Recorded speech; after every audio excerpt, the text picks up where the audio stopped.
हम थे घर में, हम माँ बेटा घर में थे। और पहले गया तो केमारी पीटा, तो केमारी पीटा तो हम निकले, हमारा बेटा निकला तो हमका बेटा के की करा कि उधर रोड पकड़ ले गया। उसको माए उसको सब बेटा हमको बोला कि हे तोर बेटा केमारी पीटी जो काला झगड़ा करता।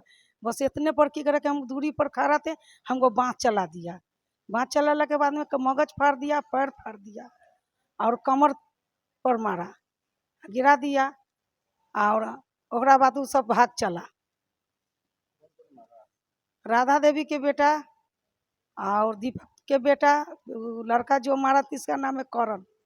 राधा को बेटा है, दीपक के भी बेटा है। हमसे उसको कुछ दुश्मनी नहीं था, दुश्मनी करके हमको मारा है, घायल कर दिया है। वही उसके वो सब कारण तो ये है कि वो अपना फूफा फूफी के झगड़ा में हम लोग कुछ नहीं बोले, हम लोग के घायल कर दिया है। नहीं, हमारा सामने नहीं हुआ। हम कैसे बोलेंगे कि बबलू पंडित था। 17 गो माथा में, 6 गो पैर में। शारदा देवी, 3 पोखरिया। झगड़ा हुआ कहे था? वो सब सही पी के आता है, कुछ बात बोलिए कुछ करता है। वो लोग तो बोला है कि जैसे ईटा उटा के लिए झगड़ा हुआ है कि ईटा हमर है तो हम ले लेते हैं। यही पे बबलू पंडित मना किया था कि ईटा उटा नहीं लेना है। झूठ का और बबलू पंडित अपना आदमी उदमी को लेके आया था, इसीलिए आप बबलू पंडित उन लोग को मारा है। नहीं, सब तो सर सामने मीटर नहीं हुआ है। हम लोग सब झूठ नहीं बोलेंगे। जितनी कपार फटा उतनी हम सब लेके अपना हॉस्पिटल भाग। उस सब बात अब कोई चीज़ हुआ नहीं हुआ, अब हम तो सर सामने नहीं हुआ भाई, तब उससे हम सब तैसे नाम बतलाएँ। हम तो सिर्फ सामने में हुआ है दे राधा देवी दे बेटा राधा देवी हम तो से बोला बोली तरने लगा। बोला बोली तरने बाद उसको बेटा उड़ने से पीछे मुँह तैसे आया नहीं आया भगवान जाने। वो हम तो माँ थे, पीठे पर मेरा था माँ, उसी पर हाथ चला दिया वो करण मलिक में हाथ चला दिया बाँस से। अब उसके बाद हम ताले घर में जाए ताले माँ के लिए देखने के लिए, तो उससे माँ दाढ़ी लोड़ तरने लगा। हम तो से दाढ़ी लोड़ तरते उससे माँ हम तो उससे बेटा हम तो फोड़ दिया माथे थपाड़। तो हम अपना माँ में पहले लड़ गए और उसके बाद बबलू पंडित में ता हुआ नहीं हुआ वो हम सब नहीं जानते। नाला का विवाद था? नाला से विवाद हुआ था, वो बात खत्म हो गया। क्या विवाद था नाला का? नाला 4 मीटर से बात था, तब नीटा उठाया ना, 4 तो वही उठा रहा था, 4 मीटर बात हुआ था। तो वो रंजीत मलिक नीटा रख दिए थे, वो नीटा रख दिए, जो झगड़ा खत्म हो गया। उसमें झगड़ा लगा। अब उसके बाद में है वो सब दोतिया दिहात में, तो वो पट्टी में बात तोती हुआ नहीं हुआ, झगड़ा लड़ाई के बारे में हुआ, तो उस सब मारा पीटी था, उसमें हम सब नहीं हैं। इससे पहले भी कोई आप लोग का विवाद है उससे, जो पार्टी जो आपको मारा पीटा है जो भी? नहीं, उससे हम तो विवाद नहीं है, कोई लड़ाई नहीं हम तो चाहे बोल दे उस बारे में नहीं है। उसमें है उस उधर में झगड़ा हुआ, उसमें हम सब नहीं हैं। झगड़ा के तो टंथ में हम सब साथ नहीं उसमें है, न विजय मल्लिक के बदल से है, न नीतू देवी के बदल से, न रंजीत मल्लिक के बदल से हम झगड़ा लाए। मेरा माँ हम सब घर में चले गए, अंदर में खाना पीना खाने के समय पर हुआ, हम सब चले गए। तो उसमें वो आया मेरा जेठ पर नीटा चलाने लगा, जोधन मल्लिक नीटा चलाने लगा। तो उसमें जोधन मल्लिक नीटा चलाया था, हम उसमें बोले इतना बात कि तुम सब झगड़ा लाता है तर रहा है, मेरा दरवाज़ा दूरी पर आके झगड़ा लाई ना। तो तरंग के मम्मी सामने में आ गया, उससे हम तो से बोला था कि शारदा देवी रंडी ये झगड़ा लाया है, इतना बात बोला है, राधा देवी बोला है। उसमें उसको बेटा बोला था कि उसको बेटा सोचा ना समझाओ, मेरा माँ पर हाथ बाँस चला दिया। इसमें इस 17-18 तांता माथा में है, 6 पैर में है, पैर तांता डैमेज हुआ है।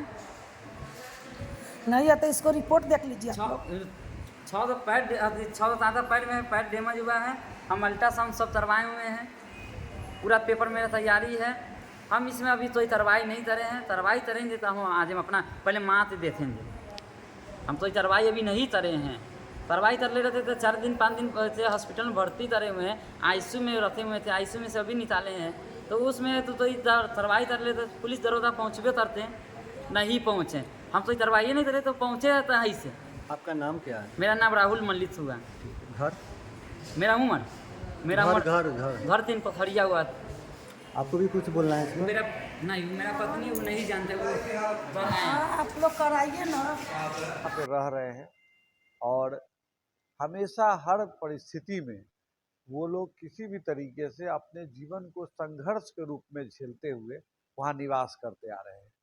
जबकि वह जो अड्डा है, वह अड्डा किसी से छिपा हुआ नहीं है।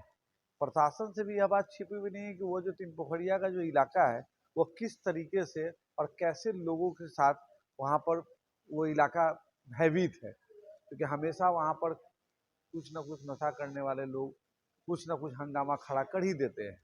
वो कोई बहुत बड़ा मैटर नहीं है, वो हमेशा होता है वहाँ पे। लेकिन इस बीच में जो अभी की जो वारदातें हुई हैं, जैसा कि मुझे जानकारी मिली है, वो कंप्लीट पूरे व्यवस्था तंत्र की कमी के कारण हुआ है। व्यवस्था तंत्र कहने का मतलब मेरा यही है, माननीय जिलाधिकारी महोदय एक बार कहे थे, हमें याद है कि जब हम लोग कहे थे कि शहर का पूरा कुव्यवस्था ठेकेदारों के द्वारा कर दिया गया है, उस पर जब हम लोगों ने सवाल उठाया था तो उन्होंने कहा था कि जिस तरीके से गुलामी की जंजीर को तोड़ने में बहुत लोग शहीद हुए तब जाकर के आज़ादी मिली है, उसी तरीके से इस शहर में अभी कुछ लोगों को तकलीफें होंगी और उन तकलीफों के बाद जाकर के शहर जगमगाएगा। तो क्या ऐसा ही तकलीफ झेलना पड़ेगा क्या हमेशा? ठेकेदार की एक कमी के कारण इतनी बड़ी वारदात हो गई कि एक महिला यहाँ अभी किस अवस्था में है ये तो डॉक्टर बताएंगे। ये 17 टाँका इनको, जैसा कि जानकारी मिला है, पड़ा हुआ है। एक दूसरा वहाँ बेचारा, उसको भी 4 टाँका पड़ा हुआ है। तो ये सब झगड़ा क्यों हुआ? ये सब उस ठेकेदार के कार्यशैली के कारण हुआ है।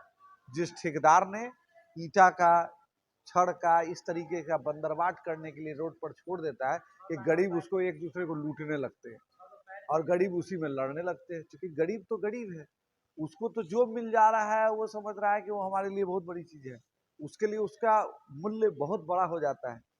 और यही वारदात हुआ है कि पोखरिया पर लगभग 4 दिन पहले का ये वाकया है कि जिस दिन दोनों समाज, दोनों लोग, दोनों परिवार एक दूसरे से उलझ गए और उस उलझन में इतनी दूर तक बातें बढ़ गई कि आज ये यहाँ ये हॉस्पिटलाइज है और वो कल या परसों हॉस्पिटल से लौट के वो गया है। तो ये जो घटनाएं हुई, यह घटना समाज हित में कहीं से भी बर्दाश्त नहीं किया जा सकता है। गलतियां चाहे जिसकी भी रही हों, लेकिन उसका निदान निकलना चाहिए, न कि ये मारपीट होना चाहिए। और इस मारपीट का जो मूल जड़ जो ठेकेदार है, मैं माननीय जिलाधिकारी महोदय से भी आग्रह करूंगा, प्रशासन के तमाम पदाधिकारियों से आग्रह करूंगा कि वैसे ठेकेदार को के ऊपर चिन्हित करते हुए उस पर कार्रवाई की जाए कि उनकी कार्यशैली कैसी है जो ये गरीब लड़ बैठते हैं उनके कार्यशैली के कारण। और मैं प्रशासन से इतना ही मांग करना चाहता हूं कि कहीं एक तरफा न सोचे, दोनों तरफ को देखते हुए, दोनों तरफ की परिस्थितियों को समझते हुए न्याय देने का काम